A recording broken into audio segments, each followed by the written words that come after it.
By Chad Foreman. What is preventing you from connecting with the divine? Spiritual teachers say we have a divinity within us that surpasses human conditioning.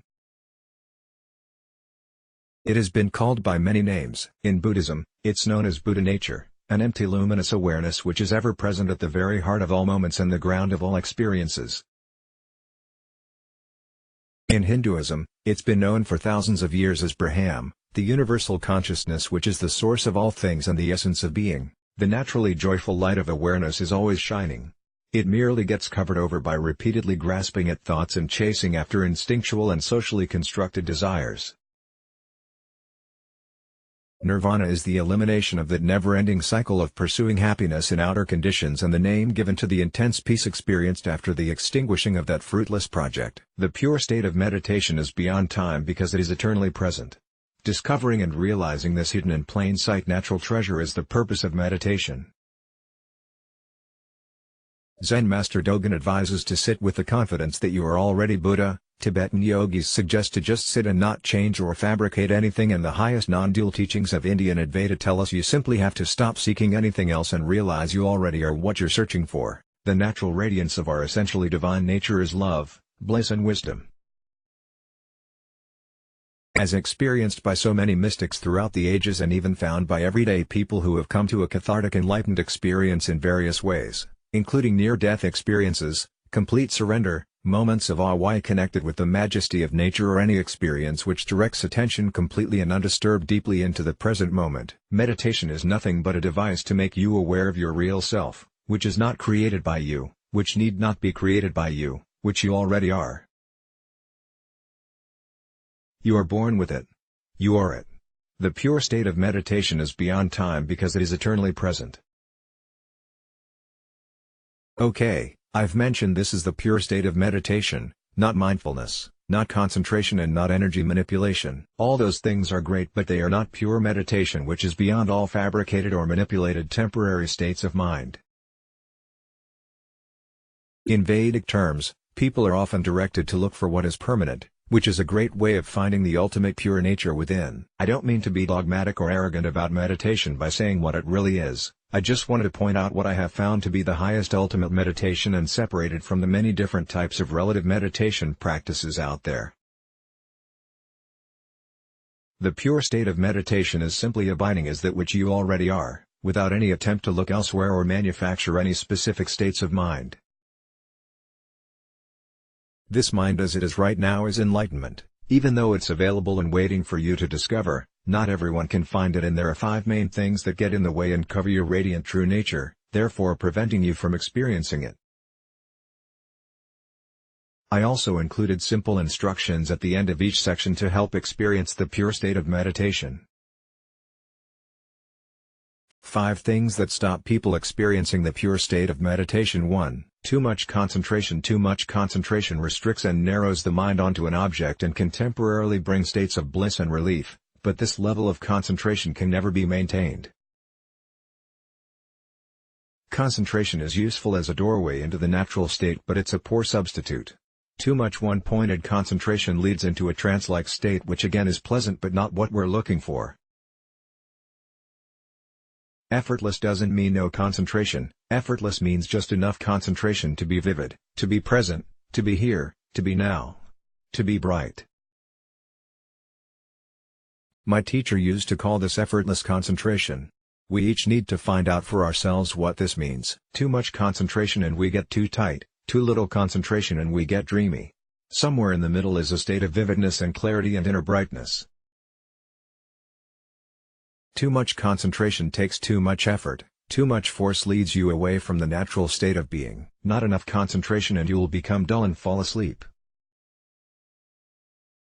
The pure state of meditation is effortless and natural, so trying to concentrate too much and relying on concentration can inhibit and block this natural state of being. In true meditation, all objects, thoughts, feelings, emotions, memories, etc., are left to their natural functioning. This means that no effort should be made to focus on, manipulate, control, or suppress any object of awareness. Ajashanti instruction: not too tight, not too loose. Without anything to concentrate on, you are nevertheless undistracted. Concentration is useful as doorway into the natural state, but it's a poor substitute. 2. Goals and expectations. This is a major stumbling block for many people which prevents the pure state of meditation. Just like sleep restores the body and mind, meditation has many scientifically proven health benefits which stem from the depressed and stress-free states that arise within a naturally pure meditation. However, to sit with these goals in mind strangely stops you from achieving them. The pure state of meditation cannot be created through causes or is ever an effect of a technique. It's more like you set up the right conditions and remove all the obstacle, like the ones I'm pointing out in this article, and then meditation arises by itself. You cannot force it or will it to happen. As explained by the great Tibetan Buddhist master Dilgo Khyentse Rinpoche, we should realize that meditation transcends effort, practice, aims, goals and the duality of liberation and non-liberation. Meditation is always perfect, there is no need to correct anything. The pure state of meditation is goalless because pure meditation is timeless. Some call it transcendent, going beyond the normal realms of cause and effect into a pure realm of eternal nowness. Others call it spontaneous presence. Just resting into your true nature allows this primordial presence to shine.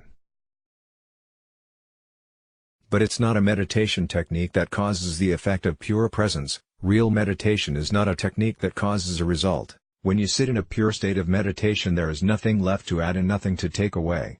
Timelessly perfect as an embodiment of the entire universe. Many people I have coached in meditation have had amazing mystical experiences in the past, and this can become a major obstacle to ongoing meditation because these people have huge expectations of their meditation to bring about these mystic experiences again. But no matter what amazing experiences you've had in the past, the resounding advice from all meditation masters is to let them go too and just rest in your natural state. Also, it's important to take time out of the equation when sitting in meditation. Instruction: do not look to the future, do not dwell on the past and do not expect anything in the present moment, just sit in the clarity of the here and now. When you sit in meditation, there is nothing left to add and nothing to take away. 3. Being overly controlling. This is such an important blockage to dissolve because it is at the heart of an egoic mode of being as opposed to an authentic way of being. An ego is always trying to control and manipulate situations for its perceived benefit. But pure meditation arises due to genuine authenticity. A fierce determination to be yourself, warts and all. A naturally pure meditation is not about controlling your breath or your body's energy or even trying to control your thoughts. It's releasing your hands off the wheel and taking a mental step backwards and allowing things to be as they are. Real meditation is not about mastering a technique, it's about letting go of control. Trying to control your meditation is a surefire way to ruin your chances of revealing your naturally pure awareness. This can be very frustrating because we are so used to exerting our willpower to get what we want, but natural meditation is a complete reversal of this process. Put in another way, the pure state of meditation is a state of being, not a state of doing. One of the best ways to gauge your ability to not be in control is to use the classic observation of the breath as a gateway to a naturally pure meditation. Because of our conditioned ways of doing things, we always try and control what we observe, and it becomes evident when we watch our breath. It's difficult to let go of breathing intentionally and just watch the breath do whatever it is doing. The Buddha's advice is, if it's a short breath, observe a short breath, if it's a long breath, observe a long breath, etc. Because we can both control our breath and let go of control and just observe the breath, it's an awesome tool for entering into the natural state. Allow your breath to breathe itself, on automatic, just like it is for most of the day and night, but calmly notice this automatic process without controlling it in any way. Try it. It's radically peaceful. Extend this non-interfering type of witnessing to the entire moment of meditation, including thoughts. Don't try to suppress or control thoughts, allow them to arise and they also dissolve into nothingness all by themselves. This is the naturally liberating freedom of just being. Instruction: let yourself be as you are, don't change anything, don't fabricate anything, allow and open yourself into being the silent witness. Trying to control your meditation ruins your chances of revealing your naturally pure awareness. 4. Pretending. When sitting down to practice real meditation, it's important not to pretend to be anything other than what you already are. Don't add anything extra. Don't clothe your naked awareness with accessories. Especially don't think that now I am meditating, that's just more pretending. Pure meditation is just a name given to the natural state of being. Don't adopt it as a new identity that will cover the real state, and don't think it's something special either. When engaging in meditation practice, we should feel it to be as natural as eating, breathing and defecating. It should not become a specialized or formal event, bloated with seriousness and solemnity. Dilgo Khyentse Rinpoche: don't replace the authentic state of meditation with the knowledge of meditation. The natural state is not a philosophy, it's a state of being. Also, don't fool yourself that being high is meditation. No matter how blissful, insightful or even therapeutic, taking different drugs can be a poor substitute for the natural state of being, which is timelessly present and not reliant on any substances. Pretending can take many forms, including acting spiritual, pretending to love everyone, wearing spiritual clothes and even adopting a new spiritual name. There's nothing particularly wrong with those things. I'm just warning to not get so caught up in them that you cannot just sit and be your true authentic self as you are. I'm certainly not claiming to be perfect here, I'm talking about the ability to just sit with yourself as you are. I think a good dose of humor is essential in the pursuit of meditation, to not take yourself too seriously. If you haven't seen J.P. Spears' YouTube clips, take a look where he makes fun of being ultra-spiritual. Instruction: when sitting in meditation, completely relax all your face muscles, let go of all pretenses and masks and be as simple and authentic as you can be. A good dose of humor is essential in the pursuit of meditation. 5. No trust in your real self. This is the crux of it.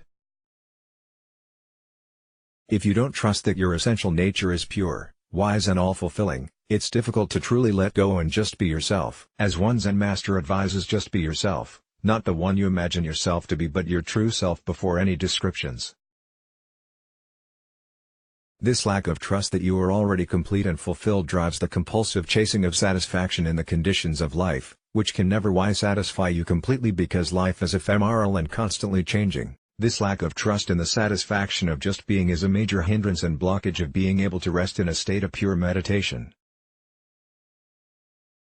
It's in this trusting of your own nature that real freedom can be found, and a natural simplicity of being can easily emerge. As Adyashanti says, all that is necessary to awaken to yourself as the radiant emptiness of spirit is to stop seeking something more or better or different, and to turn your attention inward to the awake silence that you are. Of course, this should not stay on the level of blind faith or trusting someone else. Once you have directly experienced this naturally abiding peace for yourself, it becomes real confidence. Zen Master Bankei said, conclusively realize that what's unborn and marvelously illuminating is truly the Buddha mind. It is necessary at the beginning to be inspired and trust the words of others until you have realized it for yourself. Only those who have the great capacity of genuine trust can enter this realm. Those who have no trust are unable to accept it, however much they hear it. Zen Master Dogen Hopi: this article has inspired this type of trust, or at least enough curiosity to find it and have a go at experiencing for yourself a naturally pure meditation. Dive headfirst into the empty abyss of just being to reveal what was always there, waiting to be revealed. A luminous natural clarity unstained by ideas or judgments, free from all stress, artifice, the original authentic wakefulness that easily manifests when all effort and control are dropped and there's nothing left but this moment, just as it is. Instruction: trust that your nature is all good and simply rest back, without trying to do anything, and peace, joy and clarity will naturally emerge. Let's block ads. Why?